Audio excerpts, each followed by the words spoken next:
reste donc azo lobanini voilà pour tout le monde a bango na makambo ebele mais sauf na makambo tozelela bango. Le problème c'est que bato tout basaka nommé na République démocratique du Congo, tout le monde a bango partout sauf c'est ka tozelela bango. Vous êtes d'accord? Voilà. Avant na banda live nanga bandeko pour na ye na famille na famille ya papa Félicien, na ye nga mon côté, na famille ya papa Félicien. Avant na banda live oyo, na ngina lobela bato obozaka maile mukuse. Bato boyaka na ba commentaire bolinga kabiso tout koma bazo balokola bino. Na ebite pourquoi bato boza maile ekokate na makambo bazo luka bato baza mayele bino boyaka ka ko tia ba commentaire. Oh mama Kongo linga ka Tshilombo te. Pourquoi zo senga Tshilombo ça la justice? Bah oui, c'est normal que je demande à Tshilombo de rendre justice na papa Félicien parce que makambo o eleka ki na Canada. Est-ce que Canada est mboka ya Tshilombo? Canada, c'est pas le pays de Tshilombo. Mais on a vu Tshilombo, Ayabi, maman Alexandre, qui a été tué dans le pays où il était. Il a dirigé Kunate, il a commandé Kunate. Mais on l'a vu recevoir la maman de Alexandre. C'était aussi, voilà. Mais, Makambo eleki na mboka na ye. Makambo eleki na mboka ne obabomi, un monsieur de 3e âge, un pépé de 3e âge, sans défense. Voilà ce que Bolingi Tshilombo yate. Qu'est-ce que ça a à voir to lingete? Biso toza maman Marthe te po to linga Tshilombo. Toza pe Denise Nyake ote po to linga Tshilombo. Toza pe banana ete biso azawana tant que président, tozo tala makambu na azo sala, azo conduire RDC, azo diriger RDC. Alors toza na po to juger na musala na ye. On n'est pas là pour l'apprécier. To ko apprécier biso to lia kana ye. Biso to melaka na Tshilombo. Donc soko za zoba kwa ka ko commenter te. Tshilombo alambaki maman d'Alexandre parce qu'on a tué sa fille. Donc on lui demande aussi de recevoir la famille de papa Félicien parce que il a été tué, assassiné. De la même manière, Yamoto Senga, pour les Kambeleki na Canada et Tali Ekutute, mais à quel compte yango? C'est quoi Oyeleki na Mboka na ye? Est-ce que le volume est bon? Est-ce que le volume est bon? On a vu Tshilombo dans une histoire qui ne le concerne pas. Ce n'était pas dans son pays. Quelqu'un qui n'arrive même pas à rendre justice dans son propre pays. Quelqu'un qui n'arrive même pas à établir la sécurité dans son propre pays. Mais vous le trouvez au Canada. Hein? Merci, Mbuta Galawa. Quelqu'un qui est incapable de rendre justice dans son propre pays. Quelqu'un qui est incapable de sécuriser les gens dans son pays. Vous lui demandez d'aller s'occuper de Canadiens. De ce qui se passe au Canada, un pays qui est mieux organisé que son pays. Bandeko, dites amen, hein? Vous avez un bête à moi Tshilombo ndambo. Pour bien me tumbo la ngana makamba Tshilombo. Nenga koya na makamba Tshilombo te, mais c'est vous qui me cherchez. C'est vous qui me cherchez dans le dossier à Tshilombo. Dites amen la famille. Est-ce que le son est bon? Est-ce que le son est bon? Je ne comprends pas le peuple congolais. Un président qui se trouve dans un pays, hein? Dans une église, hein? Dans une église, ah, il faut dire amen, hein? Un président qui est incapable de sécuriser ses frontières. Un président qui est incapable de sécuriser son peuple, de mettre en place une justice équitable, en forme, à bonne et due forme pour son peuple. Vous lui demandez d'aller corriger les Canadiens. Vous lui demandez d'aller corriger les Canadiens, que eux, ils ont un système de justice bien conforme à leur loi. Bozo tinda Tshilombo, akende koyebisa ba Canadiens, akende tuna bango nani mutabomi Alexandre, alors que jusqu'à présent, les gens qui se font tuer au Congo, Tshilombo ne dit jamais rien. C'est comme bino botuna. Maintenant, moi, je dis à Tshilombo, papa Félicien, un pépé de 3e âge, qui a été tué dans son propre pays, pas loin de prison centrale de Makala. C'est comme à Tshilombo justice. Vous demandez à Tshilombo d'aller dire aux Canadiens de rendre justice à la petite Alexandre, paix à son âme. Mais il y a papa Félicien Bozoloba, yo mama Congo, Lufunu, na Tikinanu, Tshilombo, Pembeni. Na eli suko Bukumeste Oyoyo. Moi je sais pas, hein. Ba rôle ba Bukumeste, au fait c'est quoi? Moi na epona Bukumeste Oyo, mutakufina district na ye, na commune na ye, ba assassiner un vieillard. Bomo na bango pe libanda te, na nenga mabete, na bamboka mususu, crime oyo eleki ya papa Félicien oyo omona ba monsieur le maire bakotelema bokomona comment s'appelle hein ba préfet bakotelema bokomona police ekotelema parce que makambo eleki esalamaka te. Et ça, on a un sérieux problème. Bandeko, faut toi qu'on ba pasteur, hein? Bino bateau n'a pas sa bino parole. Il faut toi ba pasteur. On a un sérieux problème, nous, de mentalité. La cause, c'est qui? Ce sont les pasteurs. Moutoumoko koutromata wate oako défendre des pasteurs na bino. Chez moi, on ne défend pas les pasteurs. Chez moi, on critique les pasteurs afin de réveiller la communauté congolaise. Chez moi, parce que pas un pasteur à Malonga, zate. Et pas nanga chez moi et ça c'est longa pour moi ba pasteur tout ba lianga mbonga mabonza nanga na sila nana bango. Moi je suis pas quelqu'un on a recompé ça sous mbongo nanga pas pasteur moko on donner à Dieu quelqu'un que je ne vois pas je peux pas lui donner ngana pesa mbongo nanga na muto nazomona na kutena mutaliboma na kuteni na muto azoyo kanzala na balabala na pesi mbongo nanga. Moi je ne peux pas donner mon argent à quelqu'un qui est invisible. Comment on peut s'ensemble à invisible? Donner à Dieu, un Dieu que tu n'as jamais vu. Comment t'as pas le mot de défendre de ma pasteur? Parce que ce qui arrive, il y a ma grand-père Nabiso Leloyo. Cause n'a pas pasteur. Bah cliquez bino. Ok. Mutuso ka collé à Komindoki. Mutuso bimisu qui a pemba à Komindoki. Alors que dans ma pays, Moussou, c'est pas ça. Tozo vivre ma moment moko na RDC. Oyo mututu, il faut azala toucher. Na dossier oyo. Parce que papa Félicien, il faut azala mutasuka. Parce que il y a eu beaucoup, il y a bakoko, bakoufi. Il y a beaucoup de personnes âgées qui sont maltraitées na RDC. Il y a beaucoup de personnes âgées parce que les gens ne connaissent pas que quand on devient vieux, mentalement, le cerveau devient comme pire qu'un enfant.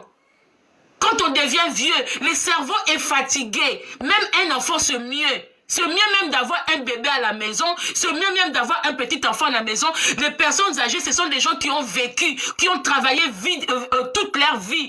Que le cerveau a travaillé pendant des années, automatiquement le cerveau est fatigué. Ces gens-là ne raisonnent plus comme nous, ne font plus de trucs comme nous. Ces gens-là ne peuvent pas se contenir comme nous. C'est-à-dire qu'ils font leurs besoins sur eux. Ils trouvent ça normal. Ces gens-là n'arrivent pas, certains de grands-parents n'arrivent pas à se nourrir, n'arrivent pas à faire les besoins. Ils ont besoin de nous. Ils ont besoin de nous. Maintenant, au Congo, le pasteur, c'est pourquoi le pasteur va bimater? Quand il y a des choses comme ça, pourquoi vos pasteurs ils viennent pas vous parler? Pourquoi vos pasteurs dans les églises, ils ne vous prêchent pas comment respecter les parents, comment respecter les personnes âgées? Pourquoi ils vous prêchent pas ça? Parce que c'est eux qui vous ont ramené que bakoko. Et puis moi c'est que je comprends pas. Bino bato bozana bakoko na bandaku. Oh bato bazo boma bango bazo swa bango lokola bandoki. C'est vous qui continuez à aller remplir les églises. Bon continuez à kokende pas bato bazo la ke bazo massacrer bakoko na bino.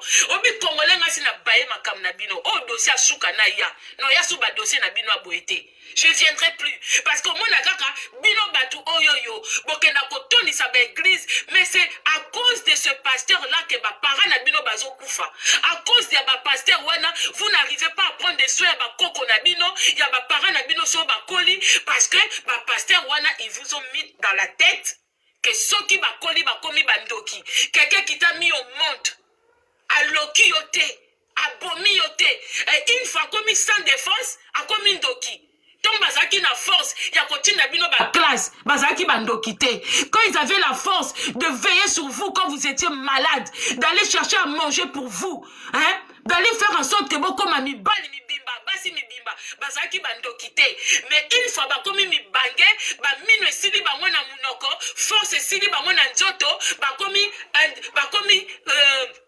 bakomi faible bokomi si bango bandoki allez bozwi ba pasteur o ba sale l'autre côté na ba vie na bino ba pasteur o ba futela bino ba classe te ba pasteur o tant bozaki malade ata na cheveux na bino ba yate ba ngungi ba swa bango po na bino te na ba hôpital na solo ya Congo RDC allez ba pasteur wala bakomi ba dadi na bino obi na ko sa live oteko bo excusez nga il faut na perdre moi mental nanga hein ba dadi daddy, mami, daddy. Bostra, ce qu'on joue balle perdu dans live, au tétina sidi, ça c'est que ngana mama kongote.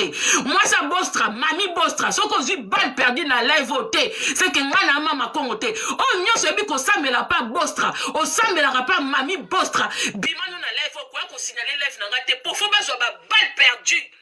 Bato ba koma ba mami na bino, mami, tant yo za kokola. Oui, à foutre dans classe. Hein? Bato bazo lia bino mbongo, badadi. Mais bato ba boko la bino ba kolisi bino, nde ba komi bantior. Voilà. Soki to kanano pour na ena no bango po après na tika place na pour na ba pasteur na ba mikonji oyo. To kanano famille moi tout ce que je demande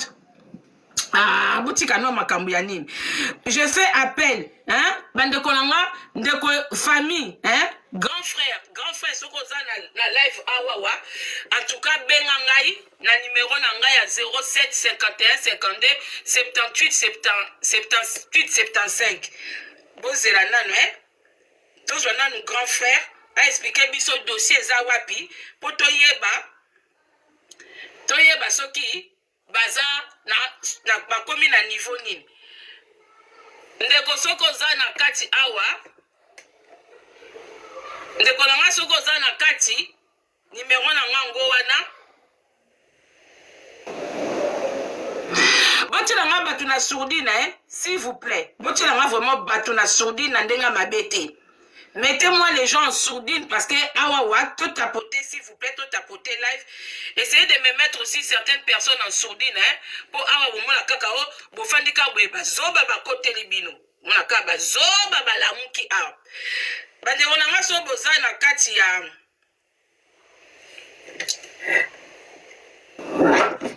Et décharger nango. J'espère que Toyo Kenda Zolo Baboy. D'accord, merci beaucoup, merci MS. D'accord, grand frère Nabiso Sosa na kati live awawa, okuki ko kotanga, ko benganga déjà, pour il faut na place à koyamba batu. Faut na place à koyamba batu. Et puis les gens aussi qui sont au Congo, na otika place na bateau baza ba aide soignante, na bateau ba travailler na milliers ya ba personnes âgées, ya ba personnes ya ba troisième âge, na ba personnes ya ba handicapés, ba ko s'exprimer pour batali sabino ke ba koko bazo kufa pour rien. Bozande mal informé, naza désolé, hein? Bato botanga bakour ya ba infirmier na Congo, bato botanga médecine na Congo, na ebité so bosala rapé. Nangate so nazo luka mutu esa nga ba complication.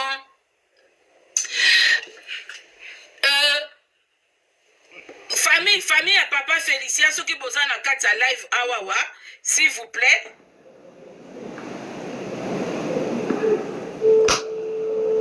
Bozela na benga moko na bango.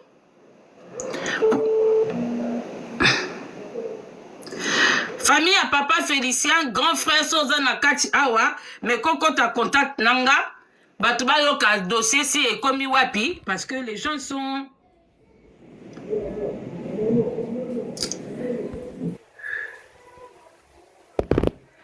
Oui, allô? Allô? Allô? Oui, moi Beko, hein? Moi Beko. Papa Nanga, on va déplacer si qu'on zali Beko, élégance tanga micro, s'il te plaît. Livre tanga micro nao.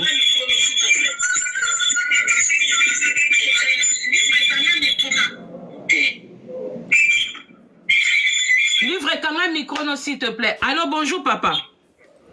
Oui, bonjour, maman. Toza en live, hein, Tozo Lobela. En tout cas, mes condoléances les plus sincères na yo, na libota mobimba, par rapport à ce qui s'est passé na famille na bino, na kombo ya bande konyo soto baza na kata ya émission oyo, nazo présenter ba condoléances. Na ngina tuna oza nani pour na papa Félicien. Oui, Nazali, l'un des fils de papa Félicien. Je suis le sixième de la famille. Sixième de la famille, ok. Bandeko Baolinga Baye, précisément, il s'est passé quoi jour il y a l'Iwa, il y a papa. moi information aux anango okoko relater biso il s'est passé quoi et ou apprendre qui nouvelle ndengeni. Oui, c'était le mardi de la semaine passée. Je crois vers 18h, papa Zagina grand frère. Alors, à Sénégal grand frère.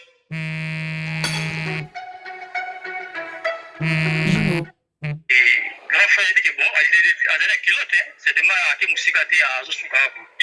Mais il s'est passé que papa Zongité le mardi là. Il fait 22h, j'appelle le grand frère pour FC que papa Zongité. Il a été étonné. Et il est passé, le grand frère n'habite pas avec papa. On a plein de déplacements. La Zongi, papa y était. 22h, n'a bien grand frère, il dit papa Zongi n'a foutu. Il était étonné. Il fait à 23h, tu peux le capable à cousine Noko à quelques avenues à Bisso. Des fois, pas qu'il n'a rien à Zongi Naye. À Zongi, tu as bien cancer, à Zakar, dans le quartier, on a bouillé. Quand tu as dit papa, il est dit alors, on a été étonné. On a à 22h, donc il est alors, le mercredi, je serai réunis, ils sont mis ça tout le monde après bon. Il faut que ça recherche. Alors, ma nièce, qui est informée, message quoi. Mais voilà, notre papy ne se retrouve pas, tout ça, elle a déjà âgé, quelqu'un de 84 ans. Alors, autres de l'image que papa m'a bouillé, Batumbi, na Selemba ou tout ça, bon. On dit que Zagi, quand tu dis il faut l'image, nièce a zoomé et puis après je vais balancer les buissons. Voilà, grand frère, moi qui est en culotte, tout ça, quitter sur le lieu. Moi je suis arrivé en troisième position quoi. On a déjà papa allongé, n'a pas l'avenue où on a bouilli. Venu vers la prison, croisement on a 24 novembre, l'avenue Soyo. Le croisement on a 24 novembre là. On a commis un Silimbao. Alors, tellement bouleversé Bissonioso. On pouvait pas imaginer papa na biso atikili pa munaya que les constructeurs na Selemba ou na belende ngwana buyi ba lingi ba drabo. Donc sous l'émotion là donc c'était très dur à supporter. Il fallait d'abord tout évacuer le corps quoi. Alors genre il y a quoi rouge, c'est quoi ça va que on va aider et puis formalité nous quoi on a évacué le corps vers la morgue. Donc voilà un peu à ce stade. Ok papa, na posé moi ba question pour boyebi que na communauté na biso moi pour na contre ezanga te. Toyebi que ngana opeso moi ba exemple pe moi ndambo eleka na poto awa mais na posé na question pour lobi que papa sengaki ndekono moko mobali mbongo asombe loko na coin. Mais comme est-ce que papa azaka déjà na ba perte ya mémoire? Oui, des fois, oui. Des fois, oui. Mais comment vous expliquer que papa a déjà moins d'âme des fois n'a pas perte de mémoire à qu'il ne consomme l'eau sans accompagnement? Oui, c'est là où grand frère me dit que non, à rassurer qu'il y a d'autres planètes parce qu'il y avait des travaux à suivre dans le Congo. C'est même surveiller même la peintre, oui. Pas qu'il était qui termine le travail. Papa lui-même a dit grand frère, tu restes là avec eux. Parce que si tu tournes le dos, comme l'autre fois. Donc ça veut dire que papa tant azaki na kacha lopangu, azaki na serein, azo surveiller kutu ba travaux au bozo sala. Mais oui. Mais comme boyebi papa côté wana quand même to insister non mwandambu côté wana parce que bobi que papa de temps en temps azakana perte ya mémoire. Donc ça veut dire que dans le moment où qui mémoire est intacte, il fait bien les choses. Mais d'un moment à l'autre, papa koki koza ko perde mémoire. Comment ça se fait que ndamazo bimalibanda ya lopangu kokendo sombe loko botia kita moi surveillance moko pembeni te. Côté na expliquer biso penza bien. Est-ce que zaki kaka na moi comme tolobake eza moi car moi distraction moko muki ekotaki ou ndenge nini? Oui, par moi distraction donc passer souvent imprudence quoi, imprudence moko ezalaki na minute wana na grand frère du fait que ba travaux ezalaki. Oui, papa souvent de tirer monter soit na zawana. Le grand frère peut-être aussi un déplacement. Ceux qui n'en a le grand frère il se déplace, c'est comme ça. Ok, d'accord. Ça qui confesse, c'est un peu dans ce sens-là. Mais d'habitude, papa n'a jamais sans surveillance. Non, jamais sans surveillance. Jamais sans surveillance, à part quand un jour wana. na pas jour wana bon. Est-ce que siko na balabala na quartier sika bozali batu bayebi papa bayebi que de temps en temps ça la moi ba perdre ta mémoire batu bayebi? Non, na quartier on vient d'aménager il n'y a pas longtemps. Ah d'accord. Quartier il n'y avait pas longtemps donc on n'a même pas encore fait. Donc tu comprends que moi imprudence moko et salamaki mais en dehors de ça papa il n'est jamais resté seul sans surveillance. Et puis comme les quartier beaucoup tisika donc bata quartier ba message non na papa te vu que bino bokuta bandal c'est ça? Effectivement, oui, tout est bon. On peut préciser les biso la bandal bozaki ouais puis précisément pour bata bandal pe baza a parmi biso ba mtu bakoki ba mtu bazo reconnaître pe papa Félicien vous étiez où précisément la bandal? Oui, la bandal tout ça qui dans avenue Misanda justement dans quartier Lubudi ba confondre oui pe na quartier Molière c'est vers Inga les France nos amis Inga Suka. D'accord. Oui. Ok, merci papa. Question msuna ina tuna. Tant boke à la découverte il y a corps, il y a papa. Oyo commis sur place, au dos qui troisième. Au commis sur place, il y avait déjà la nièce et il y avait aussi déjà un de vos frères qui était là. Nandere à l'état. Banani o baza ba représenter à l'état o bazala kiwana po biso toyebi ke assassinat ndenge toyebi na justice normale po na bamboka nyonso justice eza kaka moko na justice normale quand il y a un assassinat avant corps longwa il faut ba représenter à l'état ya justice bazala wana sikoyo to bino bokomi il y avait qui comme représentant à l'état pour corps ezala enlevé? Oui, effectivement, il y avait représentant l'autorité politique, il y avait le commandant Siat, le quartier il était là. Il y avait aussi chef de quartier là que je ne connais pas, donc il y a commandant Siat, il y a quartier là, chef de quartier, c'est une dame, au niveau il y a mairie, au niveau il y a mairie na commissariat. Il y avait qui était là parce que bon nga awana ebi keza commissariat. Nandenga il y a Congo, commissariat na Congo c'est quoi papa nanga? Oui, le commissariat na Congo c'est la Siat. Ya mwana ya Siat Sous-Siat ya mwana commissariat? Oui. Commissariat oui à quartier. C'est qu'on représentait un commissariat, il y avait qui? Il y avait qui sur place? Oui, c'est ça que j'ai dit, le commandant était là. Ah, le commandant était là. Voilà, il y a commissariat. Ok. Oui. D'accord. Et quel élément qui a été soulevé? Il y a présence, il y a corps. Dans le dossier, l'endroit, le papa, il était jeté là. Baboma qui est pas moussous, ou baboma qui est dans les alentours. Pour bien retrouver une avenue Soyo. Et c'était quel numéro précisément? Pour avenue Zamounene. Précisément devant quel portail, devant quel numéro? Non, effectivement, je ne saurais pas couper sa numéro parce qu'il n'a vu au croisement de l'avenue Soyo, 24. Il était au coin là. Et il y a eu des témoins pour te dire que na Congo batu ba viva kalibanda. Ba koki ko ko bois ke bembete sans que batu ba mona. Est-ce que commandant Ebisibilo qu'il y a des éventuels témoins dans le dossier? Non. Dossier d'ailleurs justice fonctionne en ligne peut-être la justice commandant a évacuation quoi donc voilà donc sous l'émotion il n'y avait pas moyen de retourner il fallait d'abord évacuer le corps et puis revenir après auprès de la justice parce que justice de face à Moussa Naye on est revenu là-bas. Seconde, la minute Oyo, ça en est où le dossier précisément? La minute Oyo, est-ce que justice essaie de contacter Bino et si ça dit moi quelque chose? La minute Oyo, là, non, oui. Oui, c'est nous, la force de poser plainte à la justice pour saisir le dossier.